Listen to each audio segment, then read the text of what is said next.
Hey, welcome to Coffee House. So, I have to first apologize as profusely as humanly possible, because last week I submitted the episode, but one of the things I have to make sure to do is to export an MP3 and not M4A. I use M4A because it's faster and takes up less space. But if I try to upload that, it just doesn't work, and nothing notifies me that it doesn't work. I just have to figure it out. So that's what it hasn't happened in a while, but that's what happened with the last one. I was really excited about last week's episode too, so I'm really sorry that happened. I really have to make sure I'm getting all this stuff together. It's just taking a long time to do this stuff now, especially with the rebranding and new logos and all that. So anybody who's still around, thank you very much. We're going to keep pushing through, and I'm going to get on a full schedule and list so you know what books are coming up, instead of having, just waiting and saying, oh, what book is that? You're going to know what books are coming up. If you want to read it with me, then we can do it that way. I also started, I think it was on Telegram? It was somewhere. But somewhere where you'll be able to just, send me messages directly. So anyway, that's all coming up soon here. But for now, we are in the Apocalypse Never discussion. So Apocalypse Never, like we talked about last week, if anybody actually heard it, really important book, really important topic about environmentalism and just the insanity surrounding it, and the apocalyptic talk that's being used for political purposes, of course. One thing I saw recently was that Steven Pinker shared an article specifically about how people are over-dramatizing this whole environmentalism shtick. And there was another one too, another prominent liberal, I think, who was popularizing the same idea that it's just being dramatically overblown.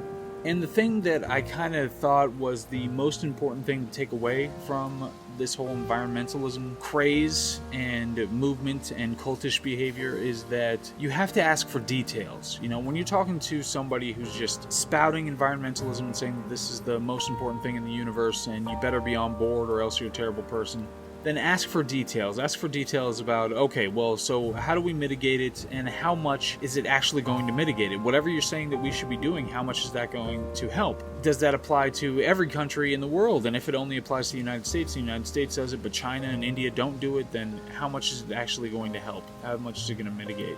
And you'll find, of course, quickly that they know no details about any of those things. They just know that morally they're supposed to be doing one thing or another, and they are abdicating their responsibility of knowing any more by just saying that I've taken the moral position. That way I don't have to defend anything. And people do that people compensate for a lack of evidence and argument with emotional outrage and moralizing. That's how they balance those things out, so they don't have to be the ones who are actually doing all the thinking and memorizing all the particular nuanced facts about a particular political topic. And that's the funny thing, because you have to notice that about so many Democrat positions. It's how many are really only substantiated or supported by moral outrage, rather than by all the particulars of the argument in this particular area. And then on top of that, this desperate need to not have people or not want people or call somebody immoral for having questions about it or questioning it in general. Anyway, one of the big things that I think I mentioned in the previous episode was about the 97% number, because that was something that was always trotted out. Whenever I'd hear an environmentalist argument, it was always trotted out that 97% of scientists agree that global warming is the most important thing ever and we're all going to die if we don't fix it. And each environmentalist, each activist or just random liberal will say it in a different way because they didn't actually read what the articles were about when they were talking about this. But when you dive into that 97% number, it just gets completely debunked in a way that you wouldn't necessarily expect, because the people who wrote that just went through and interpreted what scientists would say about this question. I initially thought it was a survey that went to all the climate scientists in the world, and all the climate scientists just answered this survey, and that's how you got this number. But in reality, it came from, there were these two articles of these people who went into scientific studies and scientific papers and tried to interpret what they thought the scientists would say about this particular question. And even more important than that to me is to think about what's actually being agreed upon, because of course the general consensus, the liberal consensus, is that all the scientists agree that we're on the verge of the apocalypse. That's what they agree to. But when you look at the actual wording of what's being agreed to, it's usually something as incredibly basic and generic as people contribute to, the actions of people contribute to climate change. something really vague and really general and really easy to agree to like that. So you have to look at what's actually being agreed upon, what the scientists are actually saying. Because we saw in the book, so much of what's going on is that activists and news media will take something out of context, or they'll take some kind of a study and just make an apocalyptic headline out of it so they can sell more or get more dollars donated to their group or whatever, get more celebrities on board. So you really have to think about that. You really have to ask those questions about that. And again, like I brought up a little bit, the effective mitigation measures, that's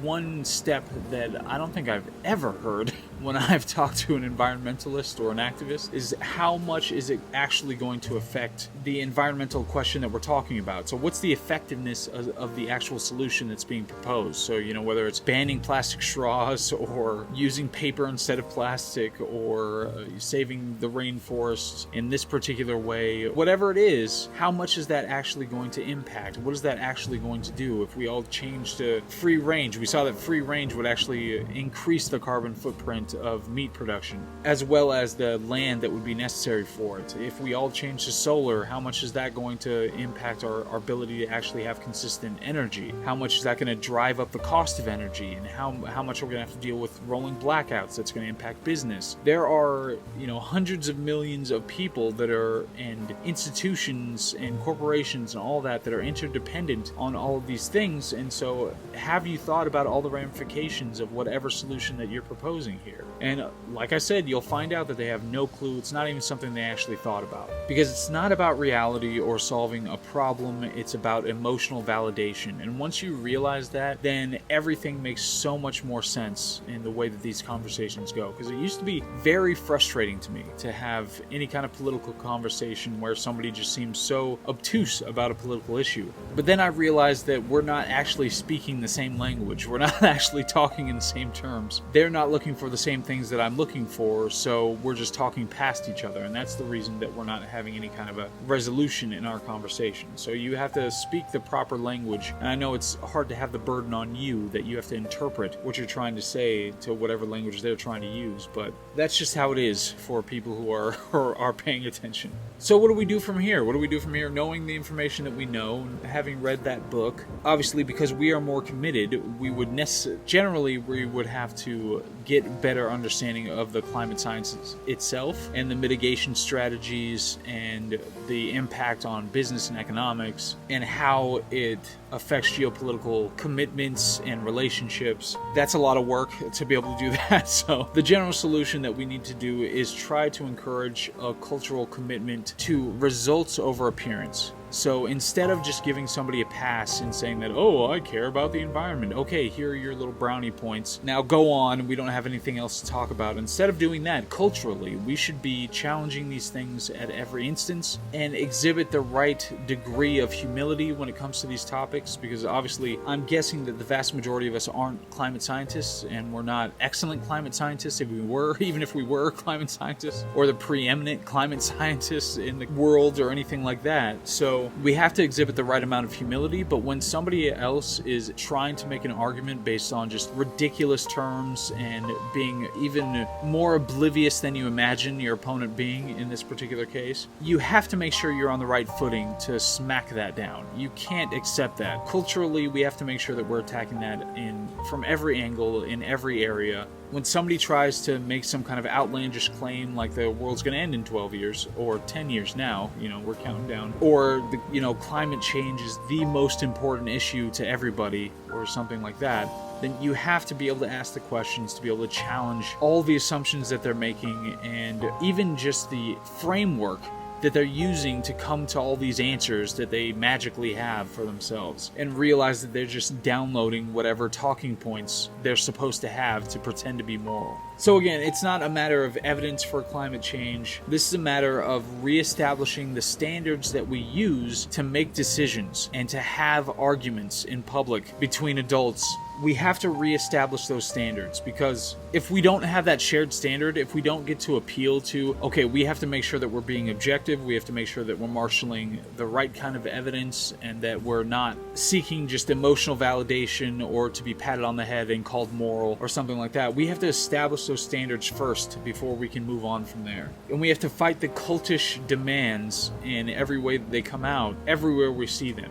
And the most obvious indicator is when somebody pretends to be absolutely certain about a topic in the midst of demonstrating that they know virtually nothing about that topic. I mean, if you go to the most preeminent climate scientist in the world and ask them about all these issues, they're going to be couching it all over the place and saying, this is what we know, this is what we don't know, these are the outstanding questions. Here's what I can say provisionally. We can't even talk about this area of how the mitigation strategies work because it's so complex. It would take 4 hours just to lay out the definitions of all these things. But then you have all these lay people who will just come out and say, yes, I'm absolutely certain I'm right, and we need to do this and this, So absolute certainty, that is certainly a red flag initially when you're getting into these kinds of conversations. What do we actually need to do when it comes to environmentalism? So this is something that's talked about in the book, so I mostly defer there, and it seemed mostly right, is going nuclear. So nuclear power, it's something that we have to kind of take away all of the stigma attached to it and get to a point of people genuinely talking about nuclear as an option, as another option that is clean, and we need more science to figure out how to deal with the spent fuel rods. That's something that we have to really work on.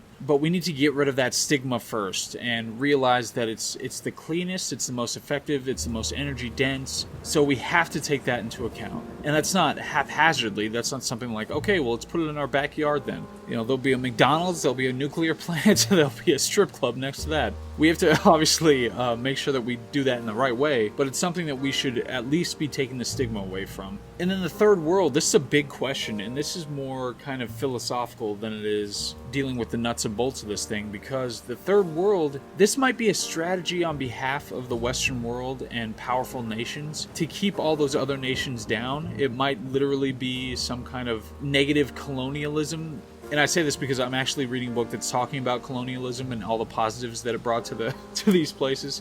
But it might actually be a strategy to keep all of these things down. And I was thinking about how the world might be much more dangerous if you had a whole bunch of nations with parity when it comes to the economics and development, industrialization, the maturity of their economies and all that. If you had parity amongst 30 nations instead of the 2 or 3 that we have right now, then you wonder if it would be a much more dangerous place, and if there's some kind of broad thing going on here where they're trying to keep all those nations down. I don't know, but it's an interesting question. It seems like a horrible injustice. At least let them develop at their own pace. Don't get involved, even if you're not going to give them money to help with their infrastructure. Let them do whatever they're going to do. Let them use whatever energy resources they're going to use, they need to use, instead of putting all of this albatross around their necks. It just says, you have to do it this way, even though this isn't in any way how any of us did it. You have to do it this way. It just seems like a horrible injustice to me. It's a good question, and it's something that's certainly worth talking about. So, anyway, that's the Apocalypse Never discussion. Obviously, there's so many things to talk about, so many things to go through, and we can only do so much, but I'm going to mix it up a little bit, and we're going to talk about a couple of news articles that are coming up, and right now I'm reading Modern Times, I think it's called. It's a tome. It's a thick book, but it's got a lot of great stuff, especially there's this big section talking about Lenin and all the things that he did to consolidate his power after he took it after the putsch. The Russian Revolution, so all of those are so applicable right now. I was blown away.